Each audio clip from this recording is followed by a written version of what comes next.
Hi folks, you're with Tacitus today. Tacitus today, your pushback channel, and thank you for joining this audio live stream. In this essay, I'd like to talk about something that I sort of came across a bit by accident. I almost missed it, which is how the new sleazy, dirty money funding model is working. The globalist NGO, undermine the Western countries from within, how that funding model is changing and working. Now, typically the way it works that, someone, for example, a George Soros outfit just gives a bunch of money to some NGO who they then spends that money on or funnels and launders that money into some Antifa or BLM or whatever. So, and then that money is then used for paying people, paying for uniforms, paying for placards, paying for all the facilities that are needed to create street level mayhem and the like. So now some of these NGOs, if you're a charity, you're allowed. The charity is allowed to have quite a low bar in terms of reporting on their finances. So they would mention that this particular group is a donor, and they would maybe give some approximate disclosure of the money, the funds that were being donated. But there's no, how did we spend that? What did we spend it on? If you're a charity, you of course don't have to pay tax. Also, the donations can be tax deductible by US law, or certainly in many circumstances and conditions. So the view is, if you're a charity, you must be doing something charitable. But there had never been conceived there would be a vast network of thousands of NGOs that were doing, in fact, nothing charitable at all. They're just engaging in radical political activism, and there's again many of them all across the Western world. Now they may have benign names like the Hope for Our Children or something like that. And who's going to argue? Oh, well, they're for children. Who's going to argue with that? But the reality is that they're undermining and subverting everything they can lay their hands on in the Western countries, including the rule of law, the democratic process, and everything else in between.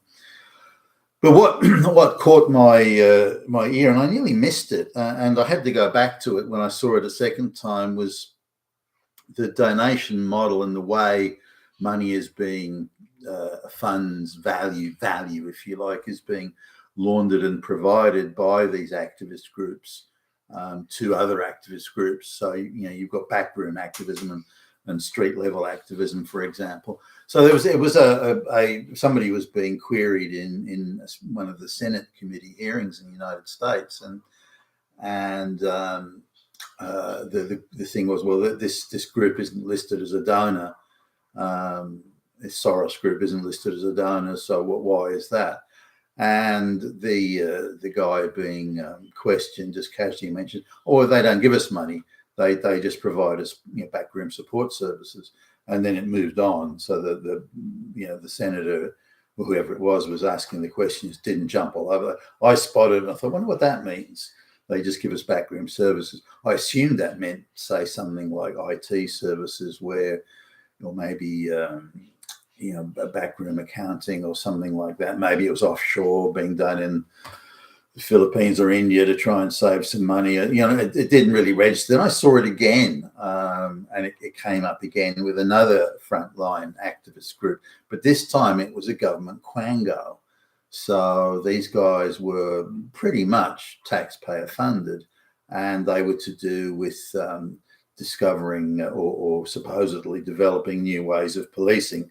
So reducing, cutting the funds of police officers on the street and increasing the funds of black lesbian psychologists and things like that, who would offer sort of counselling services to hardened criminals and the like. So that's not just a charity that's operating in the fringes or putting protesters on the street on demand. This is something that's right in the mainstream here, mainstream of effectively a government department looking at ways of rejigging justice, policing, law courts, and also these folks have got their finger in a lot of pies.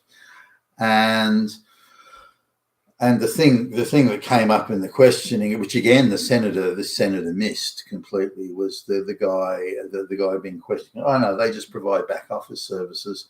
But then he went further, and this is what really got my attention.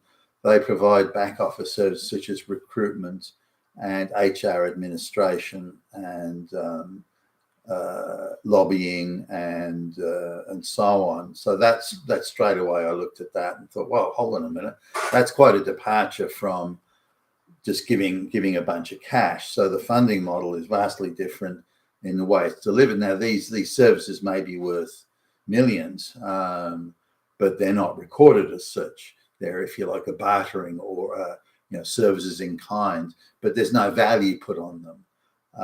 It's just that these people are financial supporters, and there's no amount of money declared.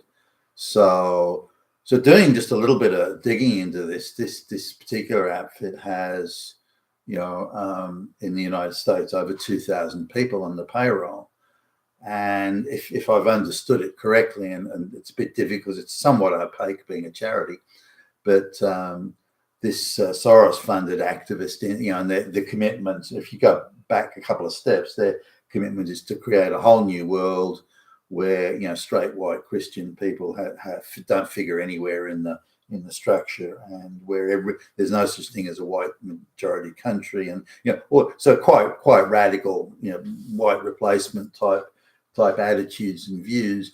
And also, if you read on, their view is that if you can make the white countries completely dysfunctional, have the whole political system with people like AOC or those sort of folks they're the only representatives you have, people that dumb and stupid, part-time barmaids and things like that running the country, that it just makes everything so dysfunctional. It also undermines the esteem with which all the institutions are held, and then the country just collapses into a screaming heap. And that's it. And that is clearly and their stated intention. It's not as if they're being subtle about this. But coming back to the funding model, instead of having to declare, look, we gave these guys $100 million or $50 million or something, they can just say that they're providing support services, and then that's the end of it.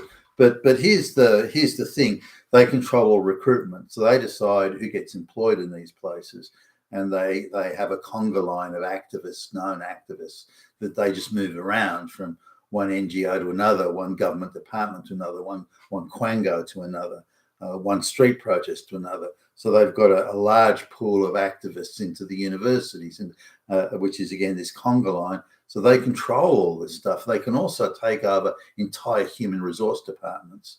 So not only do they get, who gets hired, but who gets to stay, who can be got rid of because they've got racist views, or they think white people should have a place in white countries, and so they can control the entire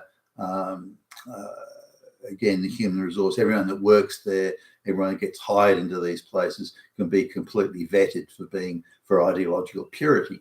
Now, I've wondered often how I just assumed it was something like birds of a feather or something like that, but there's actually a sort of hard-nosed, very organised, military sort of organisation here almost, to make sure that only people that hate the West, that hate white people, that hate the rule of law, that hate due legal process, that hate democracy, that hate, just they've got to have all the hates lined up here. They're the only ones that can get jobs or positions in these places, and they're very interconnected with providing support services. For example, grabbing uni students and sending them off in some international work, such as working through the United Nations at, say, refugee camps in Africa, for example, or refugee camps in, I don't know, fucking Bangladesh or some Pakistan, and putting those people in there, but then organising with the university so these people can spend a year or 6 months or something like that working in a refugee camp, and then they'll be guaranteed a PhD at the end of it.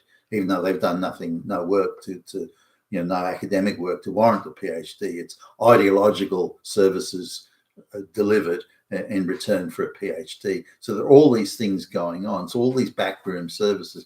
Now, in return for this, the university, for example, the university gets a whole lot of people working on the campus who are again employed by these activist NGOs who are again supplying support services in the area of recruitment and so on, which is a code speak for we can deliver. It's a labour hire group. We're a labour hire group for ideological fanatics, and we can deliver as many fanatics as you want in any area of the university, and we absorb the cost.